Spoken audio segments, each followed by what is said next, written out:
Thank you for joining us. Thanks for having us. Good to be here. Yeah, thank you. I'm not going to peel back the curtain to what just happened, but so we like to just start in kind of in the same way that we start with people when we're first meeting with them. We like to kind of go back to like where you were before, maybe even before considering buying a home here, or usually it's moving here. Mm. I don't want to bury that lead, but yeah. So yeah, where were you when, as you first begun considering, buying a house here? You go ahead. So Bryce is a transplant to Phoenix. I am a native born and raised, and he has found these summers extremely difficult to tolerate. Like, it is very hot. You are inside in some capacity nearly the whole time, and he is used to being outside. So we started a journey like a lot of people in the Valley of the Sun do, which is looking at northern Arizona. Because Arizona is very varied, and people think, let's get up north, let's get some elevation, let's get some better weather. And then the more we looked into it, we realized it was an expensive way to drop 10 degrees and not have air conditioning. Yeah, sure. So yeah, we're talking about getting from like 120 to 110. Sure. Yeah. So, and also Flagstaff generally is the traditional place for those not familiar with the Arizona workflow. Yeah. Yeah, it's one thing I feel is that like our summers are probably a lot like the winters here, in that it's just when you spend a lot more time indoors. Yeah. You just dart from building to car. Like there are some positives we have, like we can actually go out at 5 a.m. and 10 p.m. So like that's when the dog gets walked in the summer. Yeah. Like whereas I'm sure here in the winter, noon doesn't really mean a whole lot. It's not like, oh, it's so much warmer. Not a big difference, yeah. Yeah, so like in Phoenix in the summer, if it can get kind of cabin fevery for sure. Yeah. I think that's a conversation we're having a lot with people, where I find the cold of the winter to be less oppressive than the heat, like sweltering heat, because I can put more on and go outside and be comfortable. HR will only let you get so naked. Yeah, exactly. Yeah. HR. Yeah. Exactly. And so, obviously is a level of maybe like oppression of being super bundled up, like the Christmas Story kid, but like, yeah, to me, obviously I'm from here, but I prefer that. The oppressive heat I find to be very, very difficult to manage. It's tiring. It saps your energy. Yeah. Like it's physically difficult. Yeah.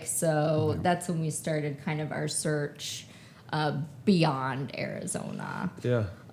So what were some other places that you were kind of on your maybe short list or long list? Yeah, so we were looking for somewhere that was fairly easily accessible that we could get to, something obviously with a variable climate and, always, in a price range. So we started, again, which seems like the traditional kind of westerly thing. You look at the big West places, if I just go straight north, I can get to Colorado, I can get to Montana, I can, and kind of started there. But we found that they all have the same big West problems, with wildfires and water issues and things like that. So we started thinking, let's start looking at airlines what we can have access to, because we live pretty close to the airport in Phoenix.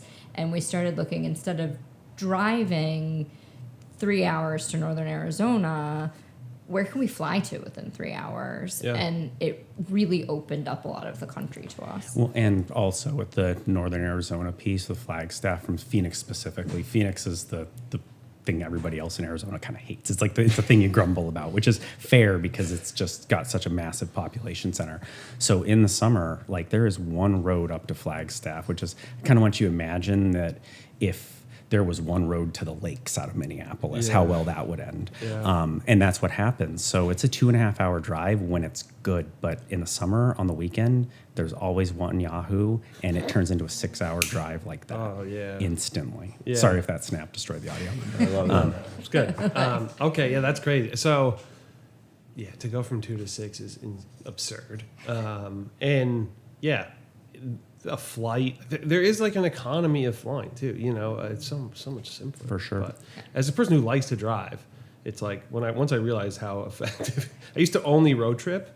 like as a way to travel and like toured and stuff like that. And like the first time I ever flew, and I was like, oh, well, that's clearly better. You know, like, well, that's obviously a much better solution to traveling a long distance. But interesting. And who flies direct to?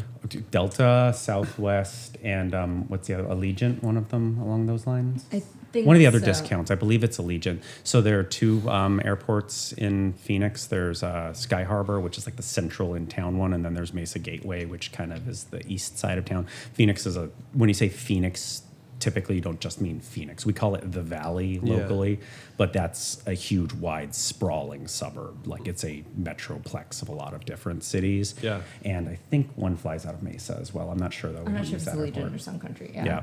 But Sun Country. Sun Country flies out of Sky Harbor. That's the one I was trying to think of. Okay. Yeah, So they have a lot. Okay. And directs. Like, Yeah.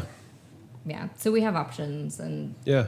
and we also do have loose family connections to Minnesota in general. So I used to spend my summers in Grand Rapids because my grandpa had a cabin there. So, Sure. you know, every summer we'd drive across country and spend like, you know, several weeks up in Grand Rapids. So. Yeah. So after kind of we did the 2.5 hour drive like window for places to look at that could work. And after that, we kind of started looking at, like, Montana was the next one we kind of gave a good look at. Found a cute little town called Hamilton, which is like really neat place, but it was one dome away from being a Stephen King novel. It was, you had to fly into Missoula, and then it was about 45 minutes south of Missoula, and it was neat, but then it was, one, logistically difficult because we had to fly, and then we had to figure out how to get 45 minutes south. And then two, again, this is all the big West problems. Like everyone still like talks about like, oh, there's a wildfire, and they kind of have that like traumatized look that people in Flagstaff got too when the word fire gets mentioned. It made us kind of nervous. So yeah, because we live really close to Sky Harbor, which is the main Phoenix airport, which I've discovered you can't say Sky Harbor around here because that's the Duluth airport as well, or something along those lines. It is, yeah. Yeah, so that people got, like, I got a few confused looks before I managed to put that together. So we're real close to the main Phoenix airport. So I literally just kind of in exasperation built a data model looking at everywhere you could fly to out of our Sky Harbor with looking at like average annual rainfall, hottest summer temperatures, square footage price for real estate, number of flights available a day. Crazy. And that was kind of gave a bunch of different scores of places to look at. And the one that actually drew us in initially was Duluth because of a problem with my model. I didn't look at the seasonality of the flights. So there is a flight from Duluth to Phoenix, but it's during the winter, and that does not help us. Yeah, wow. And That's then, very thorough. I love that. And then there was a surprising outlier on the data model, which was Detroit. Yeah. But we decided Square footage price made that one an outlier. Yeah. but we decided that was not a fit for what we were looking for. Yeah. Fair enough. Sure. Yeah. And we didn't know it. So like I said, that was kind of what drew us in to start giving Minneapolis a try. Yeah. And just fly out, like kind of start poking around, see if it's a fit. Was it a pretty clear winner from like on your spreadsheet aside from the outliers? Well, all of the like clear winners were outliers for one specific category or another, like Anchorage was, because they've got really nice summer temperatures and a lot of rainfall in Anchorage, but it was really difficult to get to. Detroit was the square footage pricing was what threw it there. Yeah. So it was kind of, once you remove the outliers, it was good basic one, and it was part of it too. Yeah. Well-rounded, and part of it a lot. That is what I think about. Yeah. Well, I also, in the direct flight made a huge difference, because that one of the things that was baked in was the cost of getting to the airport, the number of flights, the amount of time, the door-to-door time. You know, because we're about 15 minutes from the airport on both ends, and when it's a direct flight in the middle, I mean, you add that all up, and depending how comfortable you are scooting into the gate at the airport, that counterintuitively makes Minneapolis almost as close as Flagstaff. Yeah. It's really not that far. It's only like a 2.5 hour direct flight. As accessible anyway. Yeah. Really. Yeah. And Southwest, the tickets, they let you swap them. So if we are in if we book a weekend well out when there's a good deal and it's coming up and we're like, we can't make it, we just move it to another weekend. That's very cool. It's huge. Did not know that. Yeah. So Southwest is flexible with that. Crazy. Okay. Do you have to pay extra for that? You have to pay the ticket differential, but you don't have to pay a change fee. Sure. Yeah, exactly. So if it's a more expensive ticket, you pay that. So we just watch, and when they're cheap, kind of book up the summer. That's sweet. Good job. Very convenient. Yeah. MSP is also an award-winning airport. MSP is great. So they say. Yeah, It's easy. Yeah. it is easy. Yeah. And I think Sun Country is out of Terminal 2. So if you ever do that, So Sun Country does direct. We haven't flown them yet because we're just like, I'm from Los Angeles originally, and she's from Phoenix. So Southwest is just kind of baked into our genes. So Sun Country is like a little cringy in how Minnesotan it is. Yeah. But to go through Terminal 2 is a delight. There's never anybody there. Yeah. I feel like Southwest was Terminal 2 as well. I'm not sure. I can't remember. Yeah, because we went to Terminal 1 to drop someone off for Delta the other day. And Okay. that wasn't the one we came Yeah. into. No. Okay. So Maybe Terminal Southwest 2 is the Humphrey one, yeah? Humphrey, Small that sounds one. right. Yeah. Yeah. Yeah. It's the one with the Certix in it. It's so that's true. Yeah, it's so easy to. I don't think I've ever waited at security. Yeah. Like you're just like at the front of security immediately. Yeah, you don't need clear or anything here. It's so chill. Yeah. I've never waited in line for more than like 10 minutes. Yeah. So in coming up here in like sort of your visiting, how long did it take you to decide to buy here? Like how many visits did you do before you're like, cool, let's do it? I think we kind of decided that it was definitely our front runner and we were getting serious when we contacted you.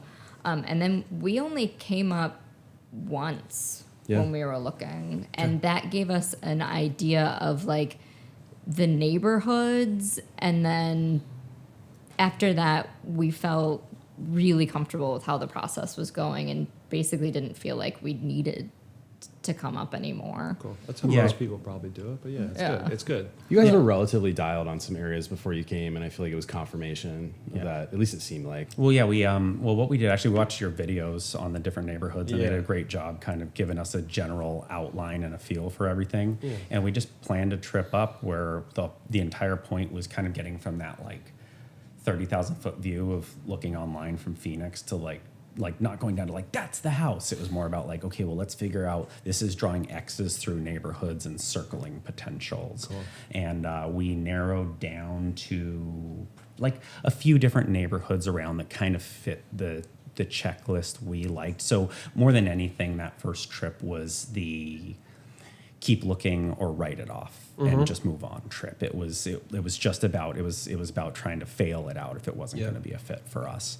And like it passed that real quickly. And then after that, when we contacted Nick, we're kind of a real estate agent's worst nightmare. We're like, we don't need to buy a house. We could or we couldn't. We don't even know if Minneapolis is where we're going to end up.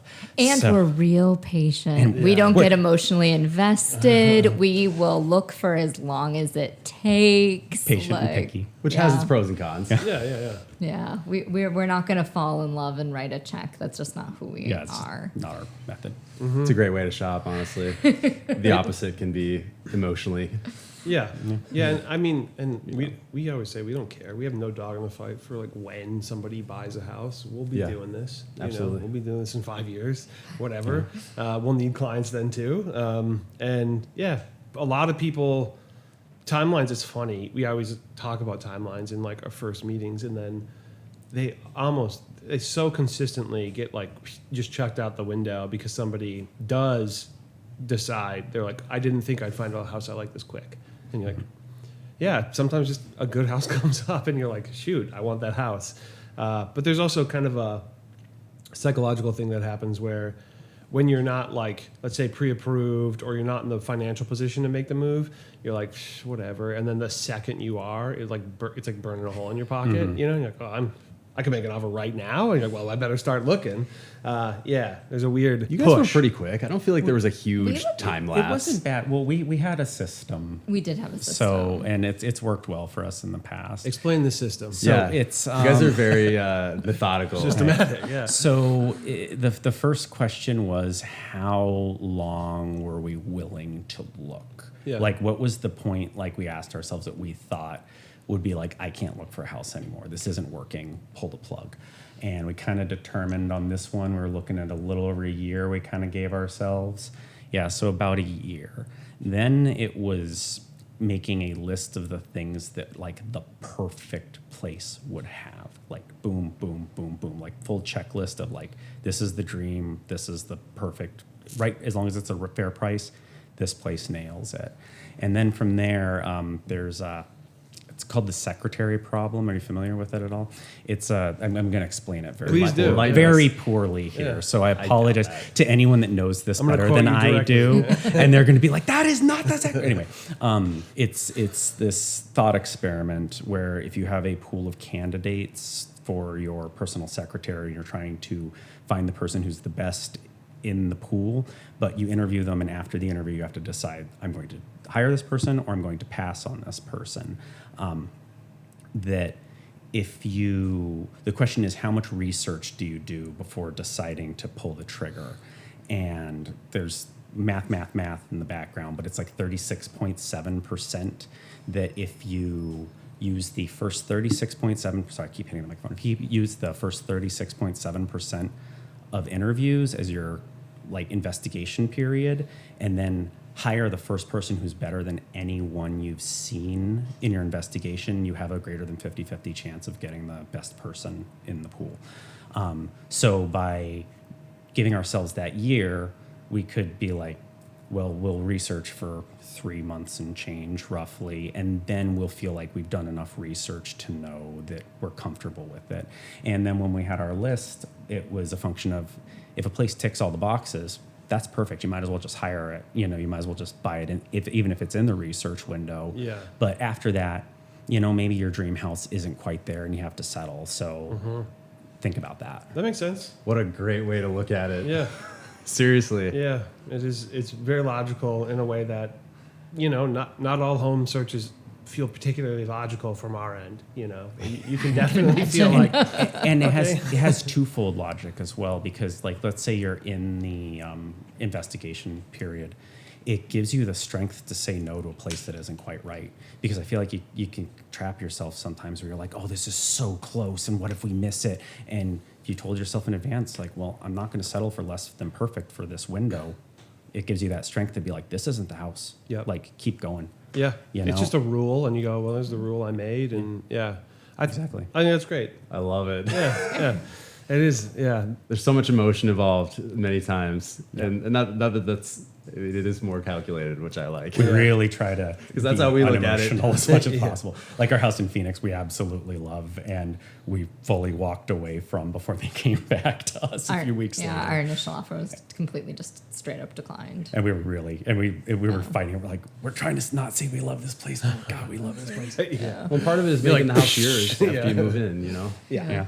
That's a big part of it that I feel like sometimes gets lost in the process. For sure. So. And then sometimes, your perfect house might cost $200,000 more than what you can afford. So it's like, well, then it's no longer perfect. Like one of the criteria is price. Exactly. We saw one when we got ours completely tightened up. We got to like a really narrow neighborhood by the end of being like, no, we want to be like these streets to this streets. Like, and there was one in there that was a good example of that, where it ticked like almost every single box. Like, I really feel like the only one it was missing was the second bathroom or something like that.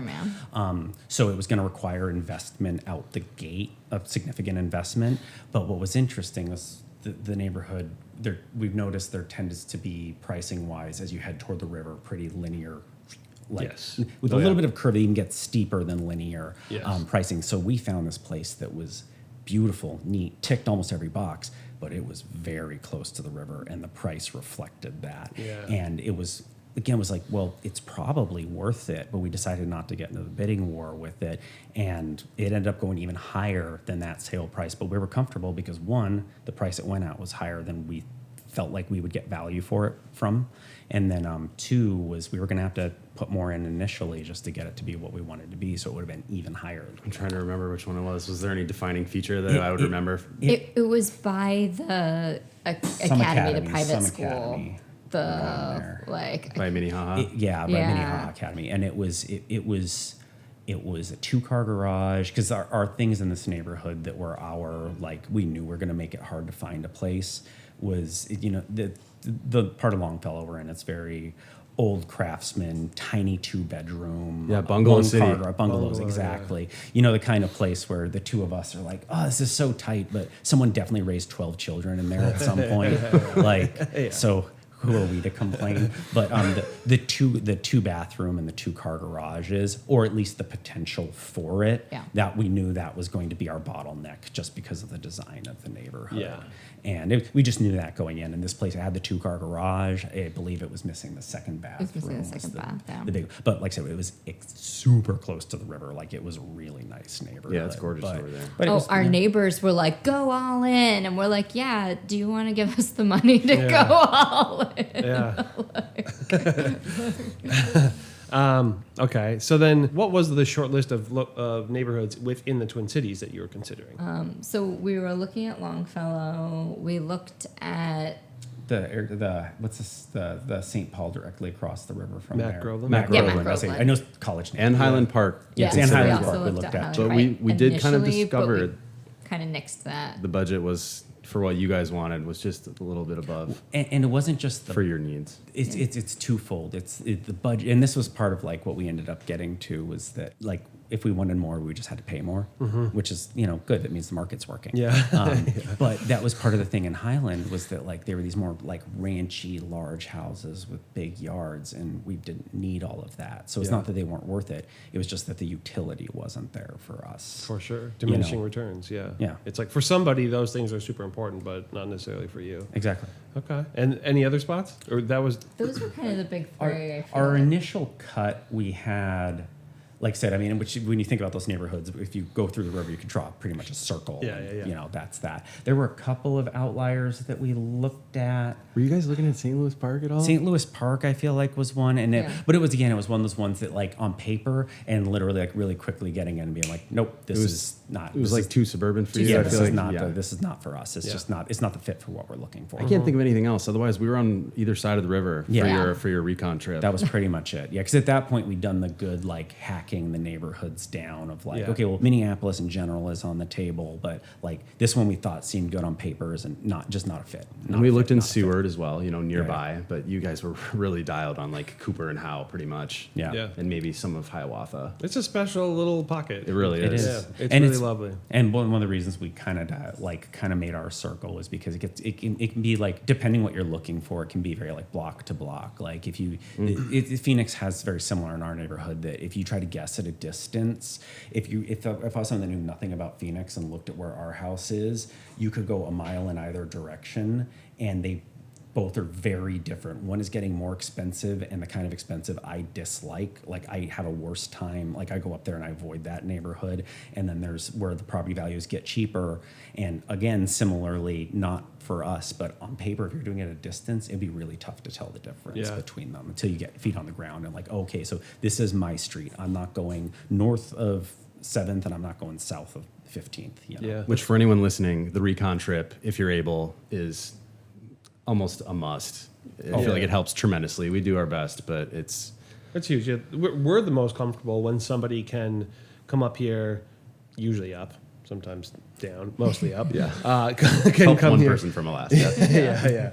Yeah. Some Canadian folks do, but anyway, can come here and get rid of the noise, right? Remove the noise from the signal. Say that we don't like that neighborhood. We are confident about, anywhere from 3 to maybe like 10 neighborhoods. It's usually the sweet spot. If they're suburban, maybe like 3 to 4 suburbs or something like that. And then, it just makes the process so much simpler because it's you kind of can feel like, obviously, like we still want to show the surrounding streets and stuff like that, but at least it's not okay. Like some of the nuance of like those. Where does it get too busy or too commercial or something like that. Yeah, there's a real value to being able to walk around the neighborhood, drive around the neighborhood, and get a real feel of whether or not it's a fit, whether or not it has the amenities you're looking for within the distance that you're looking for, and things like that. And honestly, the videos of the houses themselves were so thorough that once we felt like we knew the neighborhood, we didn't feel like we needed to come back to get eyes on the house ourselves to make an offer. Yeah. Like That's good. Yeah. Yeah, because I feel like on that like recon trip, like it's a good time to do like be aggressive. Don't settle. Like that is your hack and slash. It is mostly about being like no, never, no, never. Like if the answer isn't hell yes, the answer is no. Yeah. Kind of. And it's got to be trickier with suburbs because at least for us, because we were central, they're all going to be kind of close to each other. Whereas with a suburb, you could have one that's 25 miles west and one that's 25 miles east, and they both could be a fit for you. Yeah. But you've got to do a lot more work to go find them. Because that was one other actually we looked at. We checked out Stillwater. Yeah. As an option. I was there yesterday. And I mean, it's a neat little place, but it was just for our formula. It wasn't a fit. Yeah. That's all. And it's that river's arguably gorgeous. outside of the metro. Debatable. Yeah. Who knows? Give it time. It's Phoenix, 20 minutes to downtown St. Paul. Yeah. I just did that math the other day. I mean, really by raw driving, it is very close. And if you dropped someone there and said, how far away is the closest big city? You wouldn't guess 20 minutes. No, yeah. Yeah, that's true. When you're in it, you're like, this feels like it is small town yeah. America out there. Yeah. We have a lot of people, looking in suburbs also. And the weird thing about, I guess, the nice thing about the city is that like the comps, the neighborhood comps, right? The most similar comps are usually decently close together to where like in 3 hours you can drive through all of them and be like, cool. But yeah, the suburbs, it's like Maple Grove and like Lakeville are pretty decent comps, and those are like very far from each other. So you're like, you're showing people, minutes. like at least, Same right? with Woodbury. Yeah, and then like also Woodbury's like a decent comp, and that's like literally as far away as you could be. But that's the reality though, and that's like we'll still do that in those recon trips because it's like if you're moving here from Arizona and you're like really putting in roots. If you don't care which side of the metro it's on, it's like you should give them all a fair shake. Because your life in Woodbury could be really great if you find the right house. Same way that it could be great if you were in Maple Grove or something like that. And if you're not geographically tied to something, then why would you be discerning of it? Why make it a limiter when it's instead we were like, let's go 2 streets over. Yeah, I love that. Yeah, seriously. Yeah, Longfellow is a good example of a place that changes within a mile. Oh right? yeah, like very really much, big time. Yeah, very much. From Hiawatha to the river, it's just a slow gradient, of change, Very. and it's noticeable. It's a pretty small area, so you just feel it. Like every block changes a little bit. Yeah, but I think you'd have to be on the ground. You have to get that feel and draw it for yourself. Yeah, and figure out what fits you. Totally. Yeah. So okay, do the showing process mostly virtual, entirely virtual? After the recon. After the recon trip, yeah. Okay. I can't even remember how many we did. Like 4 or something. We didn't do it. So on the recon trip, we kind of tried to like put them specifically in each neighborhood and like being like, let's try to get a template, like get us the most average expected house for this spot, so we can kind of get the feel. Yeah, and then after that, they were all virtual, like entirely, and that was great. I mean, it was like one, by doing the recon trip, we had the confidence to feel like, okay, we the externals of the house are right, the neighborhoods, we know what we're looking at. So then it came to the internal pieces of the house, and that was where we started doing the virtuals, and they were fantastic. It was really, it saved us thousands of dollars cash in plane tickets and coming up here, and thousands of dollars in man hours of actually having to physically come and do it. It was, and they were great. And I felt kind of bad. Nick did this to me. He's too good at it. I'd be like, hey, here's this place we're not that serious about. What do you think about it? And then all of a sudden I'd see that I had like a 45-minute video in my inbox. And I was like, oh, no, man. I was just like trying to get a vibe. It doesn't help, or it doesn't hurt that I live pretty near where you guys do. Right. And you'd be like 5 minutes into a video and maybe like, nah. I know. I felt terrible. Yeah, exactly. When we knew it was a no, it's like as soon as you walk through the door. Which is funny because we've actually made a little adjustment with that recently, which is more helpful. We're trying to when time allows to do like a fly through basically, where there's like basically no commentary, but just like here's what it looks like, and then should kind we of invest? Reset, Yeah. Because it's like whatever, we're gonna spend the time there. There are times where we're doing a virtual showing for somebody and we're like, there's no way they're going to this ain't it. But you're like, I still have to finish it. I still have to and we put in the watched work. the whole video. Yeah. Out of respect good for your education. time. We really did, just in case there is some magic hiding in there. And also to kind of get that better feel of like, what's being listed in this price range? Yes. What are people expecting to get out of this? And kind of, and then sometimes, like a lot of the houses are very similar, and every once in a while I'd find one that'd be like, oh, they got really creative with how they set up their kitchen or whatever. Or how they decided to make the floor stop squeaking.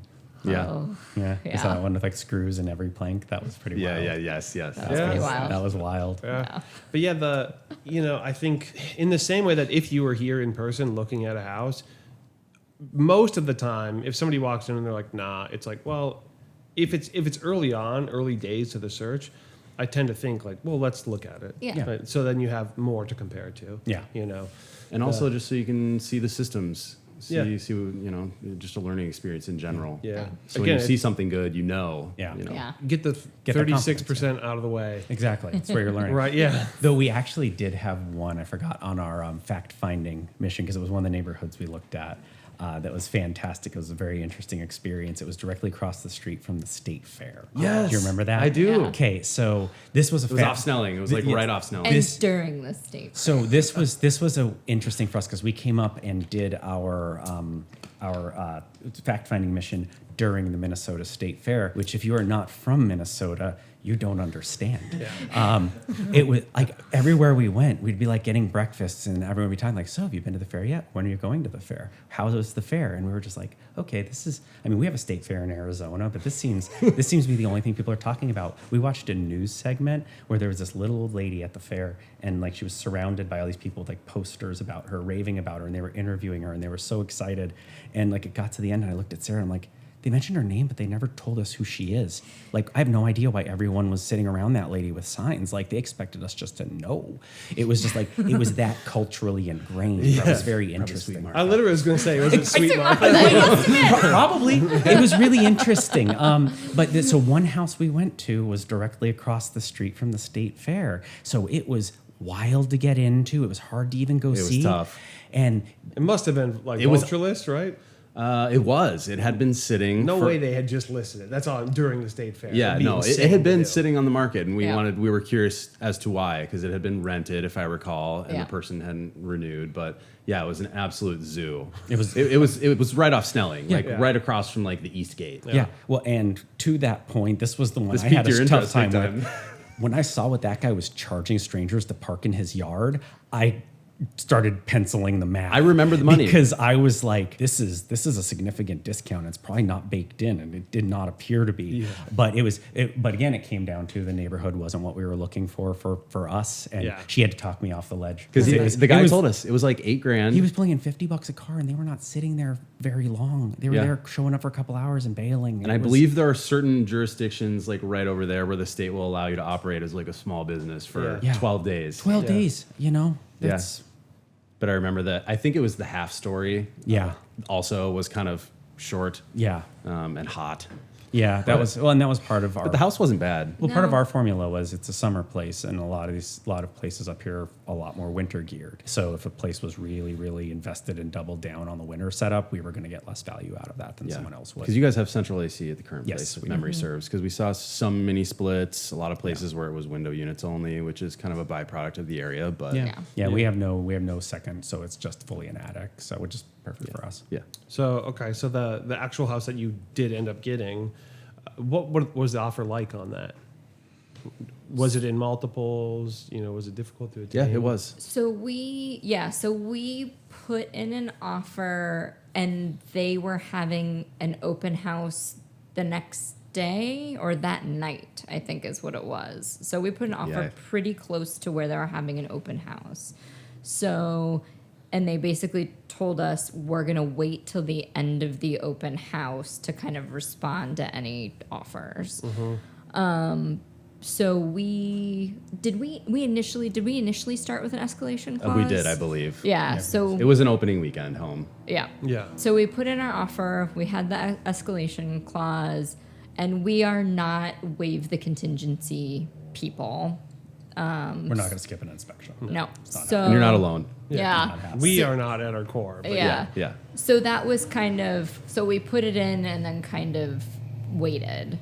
And then we were at at the pool with our neighbors. Like, and we heard there was another competing offer that the escalation clause was going to meet, but they were waiving contingencies.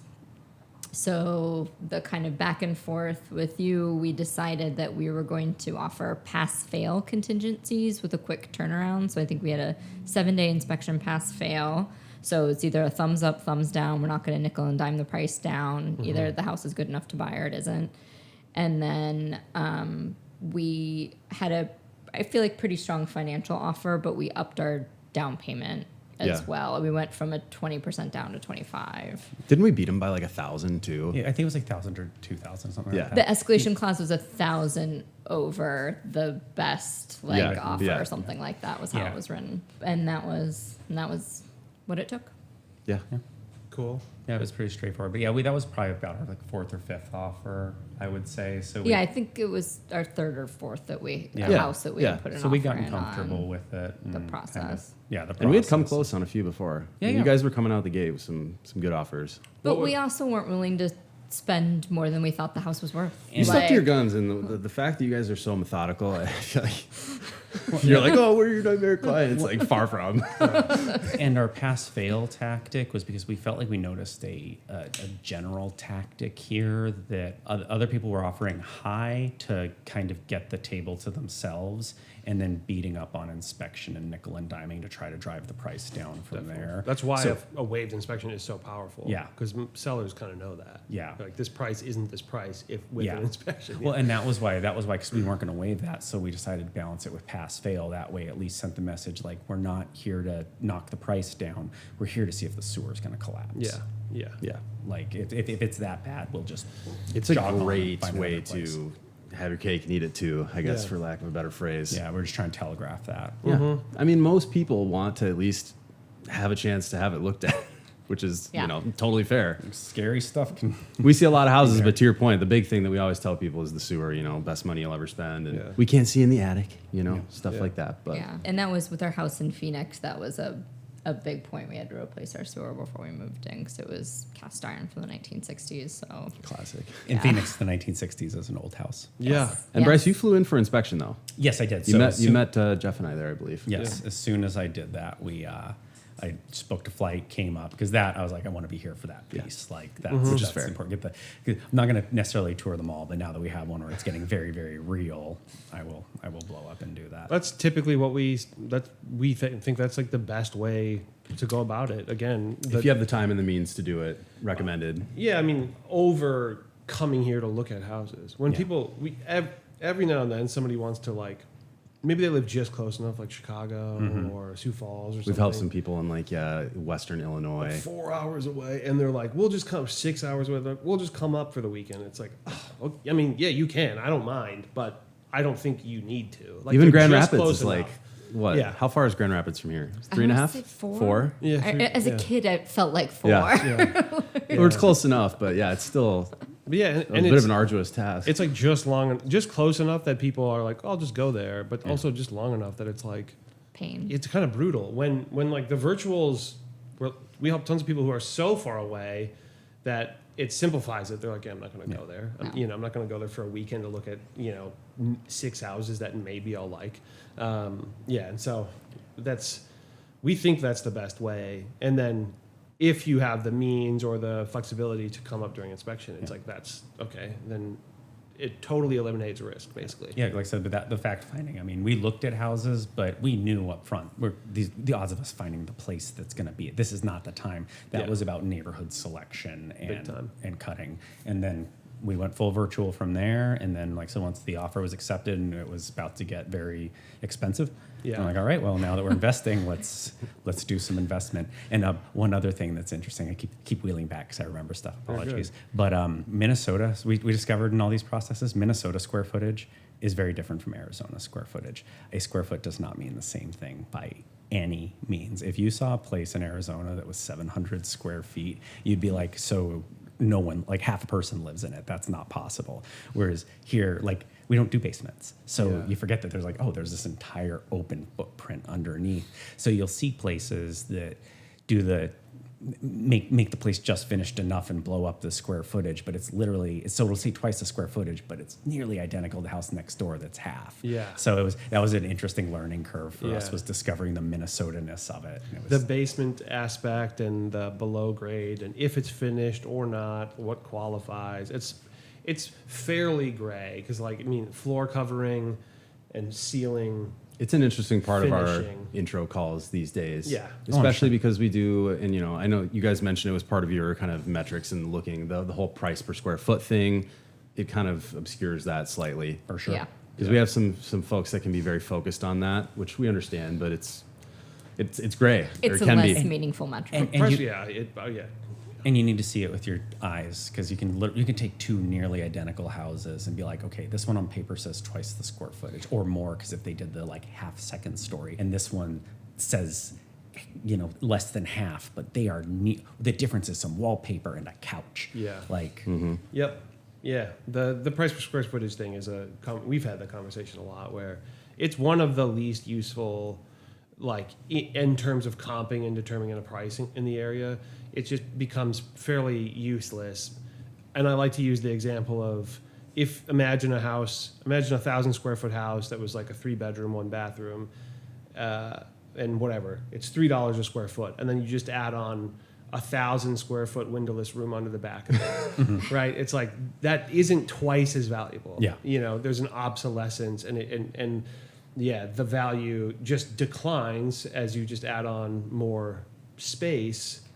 But whereas like bedroom, bathroom, garage stall, and then useful spaces, those are where like the real value is determined. Yeah. And then finish, Sometimes people will think that a house, they'll compare a house that's newly refinished to a house that's not, and they'll be like, well, the price per square foot is way higher. It's like, well, yeah, it's because They it's put a lot of totally money renovated. Yeah, Yeah. and like that's what happens. That's why flippers flip houses. Yeah. That's why but dilapidated house is really cheap, and a fully renovated house it's the same square footage. Yeah. It's just less desirable. Yeah. But okay, so you chose Longfellow. You ended up in Longfellow.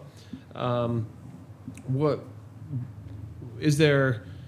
about Longfellow made you choose Longfellow? So part of it, so we call it our urban cabin. Like, It's very appropriate. yeah. So, it's pretty small footprint. But it was in a neighborhood that was walkable, that had stuff going on. So we've got, a little restaurant, we've got the little one-screen movie theater, we've got the little garden center up the road. So there was things that we could pop in, see, do. And then it was very accessible, that it's like, if we want to pop to downtown, like we've been doing a ton this weekend, it's not that far. And so it felt very easy to live there. Yeah, you're up and down 55 either way, going to the airport or downtown. Basically, exactly between the airport and And you've got Blue Dart Pub at the end of the corner. We do. Or at the end of Yeah. the street. yeah. And there's a new place coming in, Lynette, I want to say was the name Yeah, of the that building they're right now, renovating across now. kitty Yeah. corner from the movie theater. And then, Oh, because that place is empty, right? So they're building something there. It's called Lynette. It sounds like it's going to be like a wine bar and bistro. Cool. Nice. But it's not permitted for dancing. We read the stuff from the Lame. city, Yeah, so yeah. don't dance Like there. Dirty Dancing. I don't know. It was just Can't odd. stop me. It was really odd. It was like, oh, they're permitted for selling wine and live music, no dancing. Yeah, you have karaoke, no dancing. Karaoke, no Like, Just do little Good luck. dances. Like, little chair. Just getting on wiggle. TikTok, being like, don't go on that. Just a little shimmy. Just a little shimmy. yeah.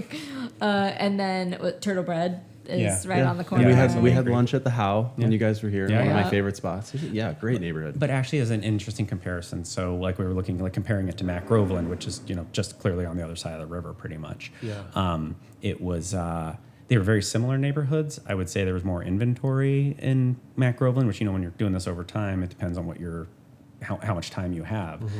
We felt that in Longfellow, though, we could get better value for our dollar if we were willing to be a little pickier and wait a little longer. Because it was just, if you look at the delta between the two, you get a very similar house in each. It just depends which neighborhood appeals to you. And for us, the premium, that wasn't insane, but it was definitely a slightly different price. And the For premium sure. in St. Paul was just not the value we were looking for. Yeah. I feel like people who know that the Longfellow How Cooper areas are awesome, but the Mac Groveland area, I would say, is kind of like the crown jewel of St. Paul. So it's, to your point, the value is lesser there.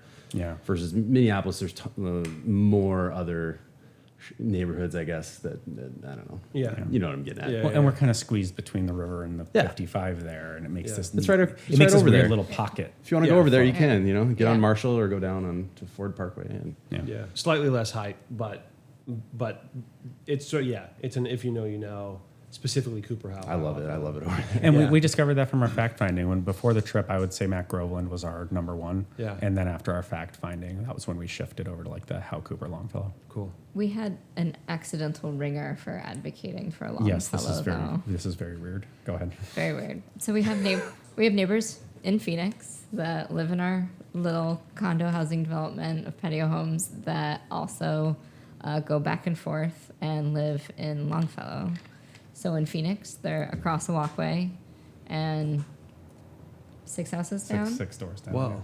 And here they are across the alleyway and 5 classes down. That is completely accidental. Wow. Totally not The biggest intentional. thing it does show though is that we pick neighborhoods for similar reasons. We have similar tastes, Yeah. and they kind of landed there because like this just happened when it landed. We were just like, and these were the ones that were trying to talk us into like the place by Hiawatha. Like, get it. Yeah. Yeah. But so we just accidentally happened to be across the alley. That's wild. Yeah. Crazy. So now you're part-time residents of Minnesota. Is there anything that you dislike the most about Minnesota? You're so buffered from the winter. It's crazy. But Well, there's interesting differences too. So we were here last year for the state fair, and there was a bit of a heat wave at the time, and everyone was talking about how hot it was and how this was like 100 degrees, unbearable. And Bryce is like, "This is fantastic, barbecuing in the backyard." living your best life. But it's unreasonable to expect a person to be good at both extremely cold and extremely hot. Like that's not a skill set that's reasonable to ask a human to have. Yeah, so we also we have more strategy, right? So we're at the state fair. It's 1,000 degrees outside with no shade. So we are going. It was only 102. It was 102. Yeah, so we're going. Well, everyone there was acting like it was 1,000 degrees outside. Like, well, we were going from this shaded thing to we're getting this icy, and then we're going in this art building to cool off, and then we're gonna pop back over to the outdoor stuff, and then get the next icy, and then go into the agriculture center. So you just have to like ping and be strategic, but it's something that we're used to doing. Yeah, it's so big for thing. us, it's kind of second nature. Like, where's the next shade spot? Where's the next cool down? And then, I think it got to like 2 p.m. We're like, this is peak primetime heat. We're out, I love it. I absolutely love this strategy. Moving together. Yeah, where we saw another guy in black jeans, a black sweatshirt, and a wool beanie. And we're like, what are you doing? Yeah. He literally like looked up and said, "It's so hot," and we were like, "You volunteered for this, my man." Yeah. What are you cutting weight? Like you're right, exactly. Just got a hefty bag on under this. Yeah, Like, that's crazy. Yeah, you will not catch me doing that. Yeah. Okay, sorry. What is do you have a least favorite thing? Oh, so least favorite. We don't suffer the winters. I come up for an ice fishing trip in the middle of winter with family. I guess the least favorite thing is paying for snow service at a distance. That's new to Because us. we're not boots on the ground to be able to call and be like, we need you to clear our driveway. So we pay for the luxury of having them automatically be on standby whenever the snow falls. Yeah. They're good for the 3 inches of snow we got this winter. But At the end of March. Yeah. No less. I think if it makes you feel any better, it's rare that they are the ones who make out like bandits like they did last year. we figured it's a portfolio, but the nice thing is I definitely made sure to like note it. So when a year is brutal and they're like, we're gonna have to charge you more, I'm just gonna like forward all the receipts from last year and be like, are you though? Yeah. Like, you super sure about I've that? prepaid your wear and tear. Because Yeah. I never asked you for a discount during that. Yeah. Yeah. That was a very, very strange winter. But okay, that makes sense. How do you find maintaining a home remotely?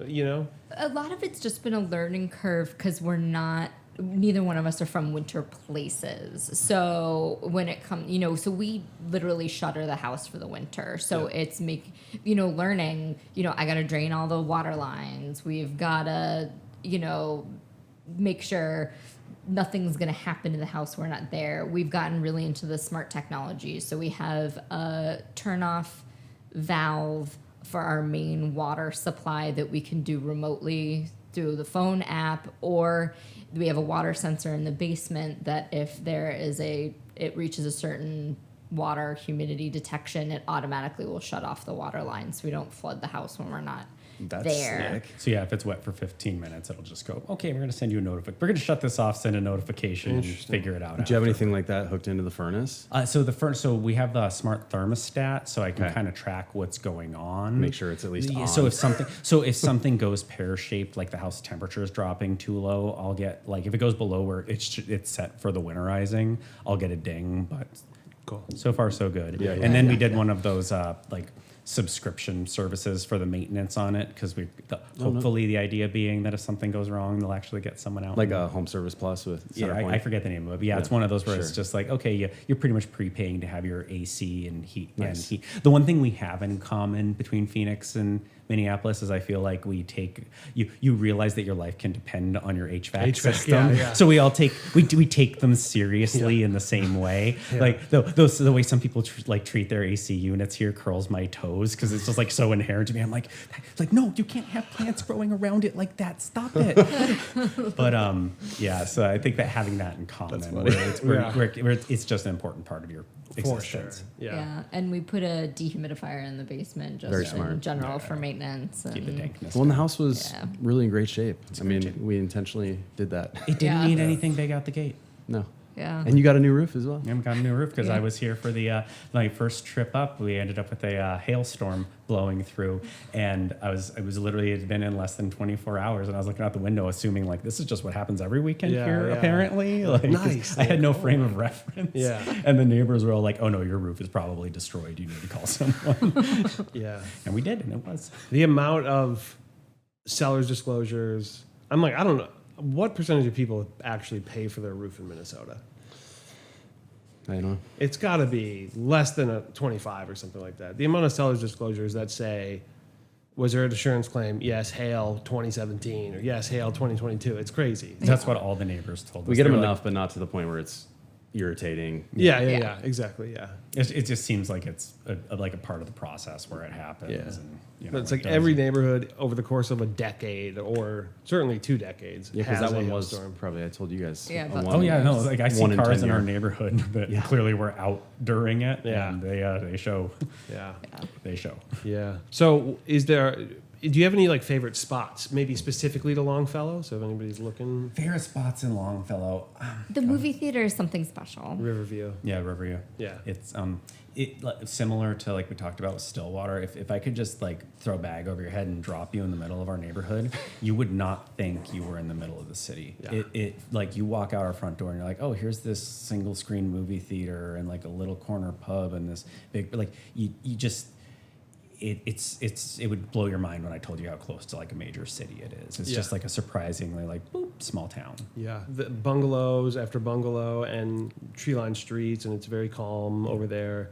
Yeah. There's certain things where I'll drop a pin and, like when we're talking to somebody in Longfellow, and then I'll also drop one in McAllister Groveland, and I'm like, I wouldn't be able to tell you where I was between the two. Yeah, They're, for sure. They're so similar. And then also, so one other for us though, I know the Minnesotan kind of flow chart, the thought process chart tends to be like right now it's like, oh, it's the summer, go out to the lakes.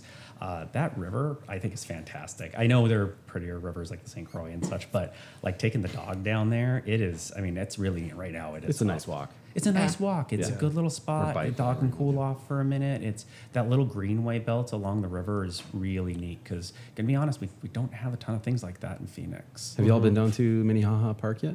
Yeah, so like the falls down there. And there's a big off-leash dog park down there. Oh, there is? And we haven't found that yet. I would not advise going there currently. No. Copy that. But my neighbor brings their dog there, and they love it. It's That's a good. huge enclosure. Because when we have semi-flooded right now. Yeah, when we have a friend come through, that's typically like when we're trying to figure out what to do, we'll take them down to see Salt and go, because then you get the twofer. It's just a nice hanging out in the park spot. Yeah. You get a little nosh, and then you go look at the falls, which are downright scary, right? Yeah. You're like how's this I didn't even wall thought of that holding? because the previous few years they were like Minnehaha Falls is Trickling. It's trickling. Yeah, my last trip was a trickle. Yeah, because the creek originates in Lake Minnetonka, and it's been like kind of dry. Yeah, Real dry. It's It's raging going. right now. Yeah, good. Yeah, It's going. I was down by Minnehaha Creek for a bike video that we're doing, and yeah, I was like, They were this is- sandbagging in Edina. Really? I saw it on the news, and I'm not a news watcher, but I did catch that.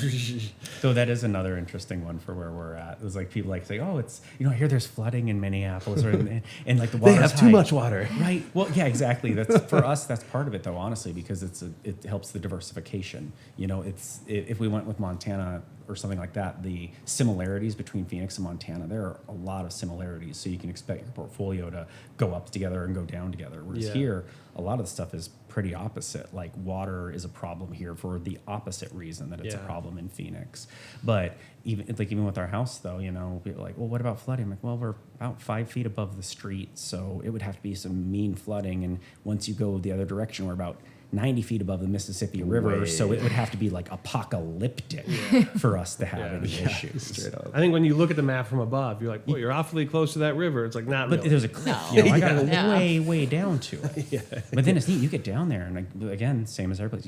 You're like, you can't believe you're that close to the city. Yeah. It's this neat, beautiful little green belt down there. Yeah, it's awesome. So, okay, I think we're going to play a game called How Minnesotan Are You? Oh no. Which is fun Not since yet. you're only half time here, or not even really half, right? How long do you stay here a year? How many days? Well, Bryce stays here longer than I do because it's harder for me to get away from work. So this is actually my second trip up, to be honest. Still very Yeah. green. Yeah, yeah. It's more of a long-term strategy Yes. and Yeah. a way of like becoming sunbirds. Yeah. Kind of getting up here and Yeah. getting the escape, but it doesn't have to happen over there. They call it snowbirds. Yeah. here. Oh yeah, we get them. Oh, we get know. them. Oh, yeah. We know. So yeah, for us right now, it almost feels like we built our personal Airbnb, Yeah. but Sure. that has all of our stuff, so we can walk off the plane. Everything, we have clothes here, we have whatever here, and you can literally, as soon as we walk through the door, you can just decompress and be like, I can relax now. I can open a window. And because when we take that late flight in from Phoenix, we're landing at about midnight. So like that way, rolling up, you Yeah. can just crawl into bed and then be like, oh, I'm home and it's relaxed and I have everything I need. And vacation starts now. Yeah. Whereas, you're going to a hotel or an Airbnb or something, you're like, there's still so much that has to be done before you can start to relax. So. Yeah. Cool. But we've Well, had a lot of weird Minneapolis events that have brought us here for random things. So Bryce has a family ice fishing trip this winter. He's active with the Backcountry Hunters and Anglers, and they have an annual conference called Rendezvous that was here this spring. We are here now for the USA Gymnastics Olympic Trials. So there was a lot of things that I don't think I would have gone to the U.S. Olympic trials, but we were like, we have a place to stay. Yeah. It'll be great. Like, it just, the stars align. And so it's been really great to just take advantage of everything that Minneapolis has going on, because it's got a lot going on. Yeah. Cool. Absolutely. So, how Minnesotan are you? We're going to ask you some questions. You don't have to take.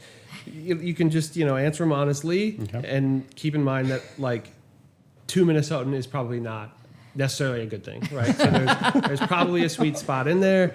But so we'll start with some easy ones. Have you been to the state fair? Yes. Yes. Have you been multiple times in one season? No. Okay. Though we You'll did get discuss, there. we did discuss at the state fair where that was our experience. Where I was like, I didn't get it until we went, and I was like, I get it. It's the place to be. Yeah. It's that simple. It's the great happening. Minnesota get together. Yeah. It's the closest thing I've ever seen in the Midwest to sensory overload. That's fair. Like, That's funny and true. Midwest overload for sure. Yeah. We That's did what they end should up just with call it that. Yeah, we did end up with a bucket of cookies, though. Does Yes, that make us yeah. more Yes, for Yeah, sure. it helps. One You notch took up. a bucket of cookies Yeah. home. Yeah. Yeah, of course. Okay. Did you have a pronto pup? then one of the neighbors, I did have a pronto pup. I did, because one of our neighbors, that was her Good thing on that you. She said you have Yes. to get a pronto pup. So yes, I have. Cool. Yeah. Do you have a Caribou Perks card No Caribou Perks card. or yet. account? No. Okay. No, we got some decaf this morning though, so that's Caribou. I know. We're all about our Chemex. That's fair. Have you ever been to a party where somebody brings top potato? No. No. Have you ever had top potato? No. I've heard of it, though. You'll eventually. These things will come around. You've been up north, fair to say. Yes. And up north means something different in Minnesota. It basically means anything 45 minutes north of the city. So we're going up north. Yeah. Have you walked on a frozen lake? Yes. Yeah. Yes. That's a just- big Ice one. fisherman. Yeah, just this driven on winter. one. Yeah. I have, yes. That was which one was that? You might be our first. Lackaparl drove on. So that's down southwest. Okay. It's a big goose hunting spot, but we went ice fishing there. And Nice. Yeah, that was my first time driving on ice, and it was. I've never quite gotten used to that. I've been with my cousin a few times, and I'm always sitting shoddy with the window open. I'm like, if we go through, I've got a way out. Well, I've got a way out of here. This winter, there Unbuckled, was so little ice. We went to Mille Lacs, and Yeah. you did not want to drive. Like you kept hearing about people who decided to drive on Mille Lacs, and that was ill-advised. Yeah, It this doesn't past end winter great. especially. We had like one cold snap last year of -10 for 1 week. Yeah. Yeah. Super And short. that was it. Yeah, it was a walkout ice fishing trip this year. You ever say the word skosh? Like Justice Ghost? Just a skosh? Yeah. I feel like just a skosh, not independently. I feel like just a skosh. Just a skosh. But as yeah. I feel like the phrase just a skosh works. In Yeah. this I don't know occasion. where it came into my lexicon, but I feel like it's always I been could there. guess Grand Rapids. Grand Rapids. Yeah. Summers in Grand Rapids. You ever said up the road a piece? Piece. I don't think a piece. so. No. I don't think a No. piece is a distance Maybe up the road a unit. skosh. Yeah. Have you ever said, let me just squeeze by you? Or, oh, just going to sneak past you? Yes. Yes. I sneak past people all the time, but I always thought it was because I was short. I was just Yeah. like, I'm just gonna sneak through, and then you lead with your elbows. Kind of have to announce. And- yeah, like hello. Yeah. And I feel like I've done the reflective ope where it's like it's not in my vocabulary, but when I'm up here, it comes out more because I'm like used to other people saying it. Yeah. And the problem is I'm just like I have this little fear that I'm using it not quite right. Yeah. You know, Yeah. just enough to give me away where they're like, that's not an ope situation. Yeah. Who is this imposter? Yeah. Like saying y'all in the South. I say y'all Exactly. in the South all the time. Yeah. I say y'all all the time now, but yeah. It's my favorite is whenever I go to Montana because I go up there for hunting a good bit. Like I have yet to get out of an airport in Montana without seeing someone dressed like Marty McFly in the third Back to the Future movie, and it's just like what is happening? Like I don't think you're fitting in the way you think you are. That's amazing. You ever gone through the car wash twice to get the bugs off? Oh, my gosh. No. Okay. We're I more did about earlier this week. the winter car wash to get the salt off is ours. That's Oh yeah. That's You got yes. it. Yeah. Yeah, 'cause our car's still in Arizona. Especially car. since we've had a more wet spring, summer, more bugs. Tons of bugs. Yeah. I have a good one, which is almost the ultimate. Have you partaken in a Minnesota goodbye as of yet? Are you familiar with the Minnesota goodbye? Wow. Unfamiliar. Fascinating. You'll find yourself in one. Okay. We'll try to It's a avoid it goodbye here that today. is difficult to get out of. I was gonna say, Oh, is it you're one that stuck in takes it? forever? Yeah. You're You're like like, half an hour bye. later, you're like, still gotta go. You'll get up, then stand and chat, and then you'll move to the door and chat. Yeah. Okay. And then you'll go down and chat by the door. Copy that. It's a funny Then they're in thing. your back seat, and you're like, Yeah, finally. Yeah. It's a whole affair. That's funny. Let's see. What's the coldest wind chill you've ever experienced? When we were in Alaska for the Aurora Borealis, that was you. that was the coldest I've ever been. I don't know what the wind chill was, but the actual temperature was below zero. Yeah, mine was definitely that Lackaparl fishing trip. It was, I think we were at like -40, and it was ripping. It was an experience. It was fantastic because my cousins were there from North Dakota, and I refuse to complain about cold around them because it's just like asking for trouble. That's fair. It's like I just know what's going to happen, and thank goodness one of them like finally complained about how cold it was, and I was like, "Thank you, Ben. I'm dying." Like The Dakotas this are a is different kind of cold. miserable Yeah. cold. That's The wind, flat. yeah. Hurricane in the winter, cold. Yeah. You should have just been like, not too Right? bad. Layer up. Yeah. Which was great because I was out there in all my hunting gear and I looked ridiculous. But I'm like, how much cold weather outfit do you think I own, dude? Yeah. We live in Phoenix. I have one. This is it. the one. Yeah.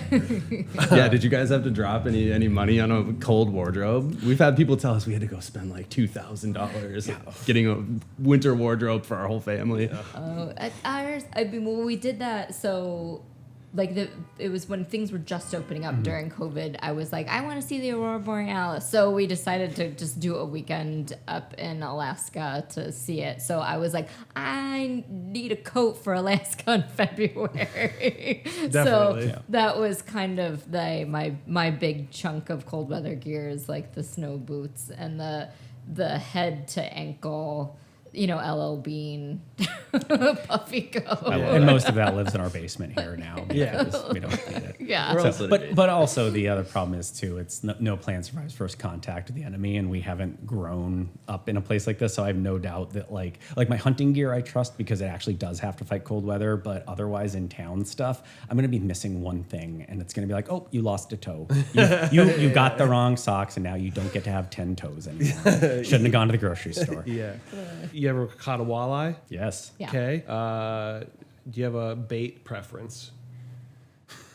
I think just having a bait preference, by the way, is a Minnesotan thing. So I tie flies, Oh, but I'm not a fly fisherman. I lose flies, so Okay. it works out nicely. nice. Yeah. Good thing you have a tie flyer. yeah. Yeah. So I like leeches in the summer, and just kind of a lazy lead jig with a minnow in the winter. I'm all love about that. sparkles and neon colors. Yeah, Something a fish that's has fair. never seen before. Yep. And for Yeah. flies, it's always whichever one my wife was most proud of tying at the time. And Yeah. I'm with you on And those. you'll types lose of it. minnows.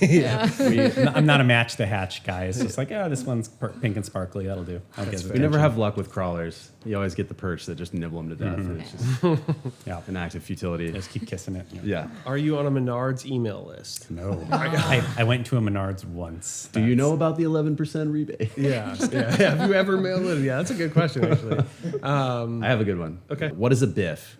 Does that mean anything to you? If. Got nothing. It's a porta potty, basically. We call them here. Okay. Is that a specific that is Biff's a definitely brand, not. isn't it? Is it Yeah. a brand like It's a brand Kleenex? name It's like like a- Kleenex. Yeah, yeah. It's Or like, like, I like the Cadillac of porta Johnny's, potties. Yeah. Jenny's, Yeah, or, it's It's or like Jenny's, I only Johnny's, use a Biff. That would be great. Yeah, pretty much. Yeah. My mom and dad are from Iowa, and they said they call them satellites down there. I'm like, never heard of that. Yeah, like a satellite bathroom. Satellites. Whoa, Yeah, far old out. school. Okay, few more. Do you say, you ever call it pop? No. Okay. What do you call, you got a new, say it again. What did you get a new one on your house? Roof. Roof, okay, sure. What do you carry your groceries in? Bag. Okay, sure. Duck, Goose. okay. Wow. Are you testing our O's? No. Minnesotan, we say gray duck. Yes. Duck, gray duck.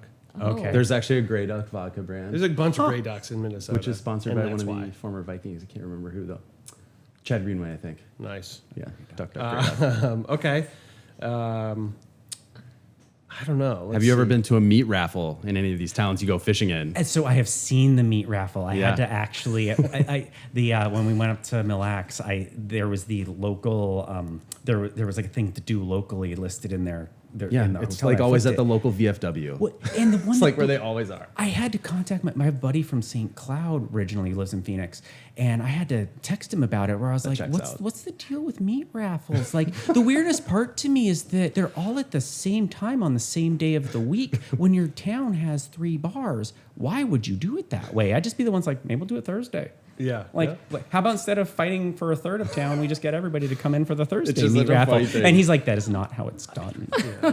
No, they're very specific. Yeah. It's a political endeavor, really. Oh. I actually kind of wondered about that because I grew up Catholic and like I was like you meet on a Friday if you're Catholic. It's not a part of the year. It's a little tricky. Yeah.